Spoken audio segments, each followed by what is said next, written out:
All right, in this tutorial we're going to quickly map a texture on a simple polygon plane. And the procedure is pretty much the way we approach the sphere. I'm going to hold down my spacebar to access this hotbox. I'm going to go to Create UVs, and I'm going to choose the very first choice, which is planar mapping, and I'm going to go to the attributes for it. Now, the thing that's important here is that we choose the right vertex on which to place this planar map, this UV map. So it's going to be this z-axis, this blue one, because it's pointing directly out from the surface of the plane. So I'll choose Z, and I'll hit apply. And now I'm going to go back to my object mode. I'll right click, and I'll choose assign new material. I'll click on Lambert. And I will go back out through my color tab as I did with the sphere, and I'll choose that default checker pattern, and there is my checkerboard.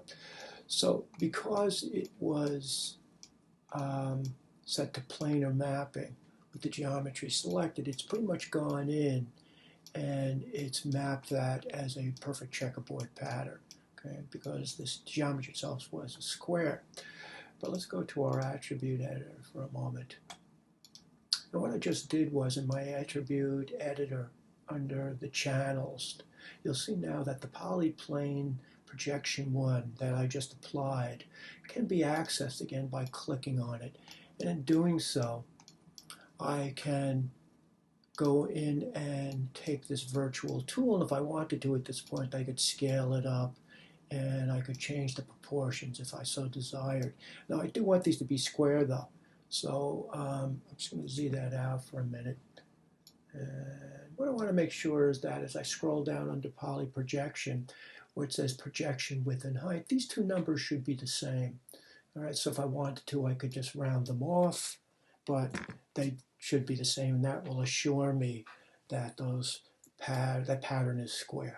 All right, I've got what I want essentially now. So now I'm going to go to my UV texture editor, and like the sphere, I want to make sure that that UV map, now you see that this blue representation does fit inside that upper quadrant with the checkerboard pattern on it. Now, what I had done in the sphere was inside the UV texture editor, I had gone to where that little red magnet is, and directly to the right is a blue box. And when I click on that, if I click it on and off, it gives me that skin reference. And it just makes it a lot easier to scale this in the context of that checkerboard. And if I wanted to at this point, I could even turn the checkerboard off by clicking on that little picture of that person's face in this tool here. All right, so now I'm going to hit on the keyboard, go to shell, I'll select that shape, and now I'm going to scale this so it proportionally stays inside that box, that corner. All right, so now I've got what I want. I will return to my object mode, and once again, I'm going to go to Image, and I'm going to choose Create PSD Network. I will check my trail to my project folder, make sure that it's directed to the source images. I'll give it a name, and this will be Polyplaneskin. And I'll hit save.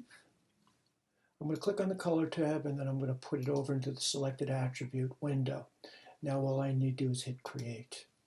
And once again, we'll return to Photoshop now, and we'll map our texture onto that new PSD we just generated. All right, I've opened up my PSD file from Maya for the polyplane.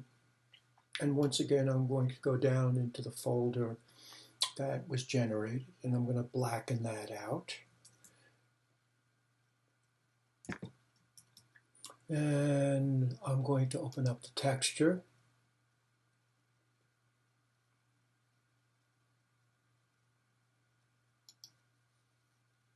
And once again, I'll just copy and paste it for reference, nothing special here. And V. And I want this to kind of go across the whole portion at the base here, so I'll just scale that out a little bit.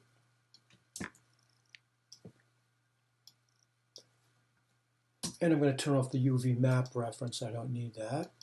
And I'll hit Command S to save. And now I will return to Maya, select my geometry, right click, choose Material Attributes, and I'll put that plane on like so. Okay. So it's pretty straightforward when the texture map is a solid entity. Now what I'm also going to do is I'm going to swap this out for a ping. Much the same way we created a plane surface with a ring of whatever stones or shapes that circulated around our planet. So I'll go back into Photoshop. And I'll delete this for a moment. And I'm going to get rid of the black background and the white background.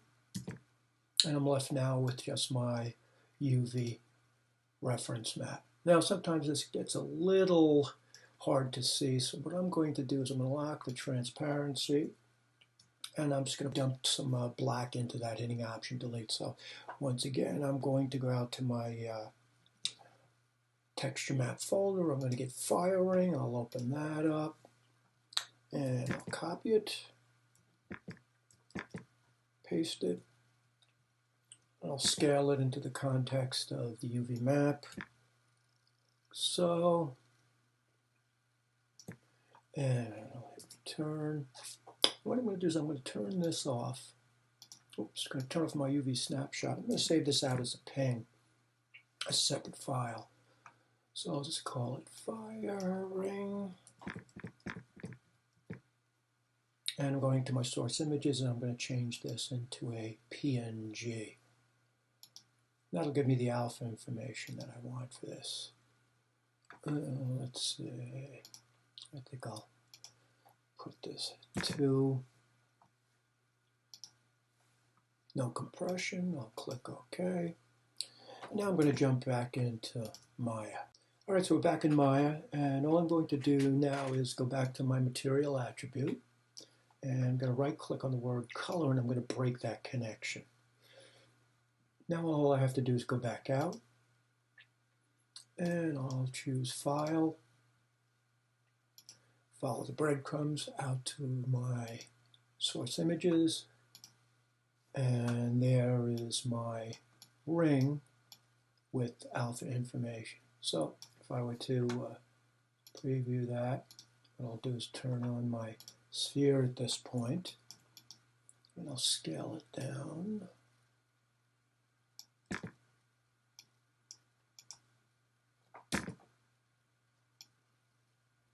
Give it a quick render, and now we've got our polyplane and our sphere together.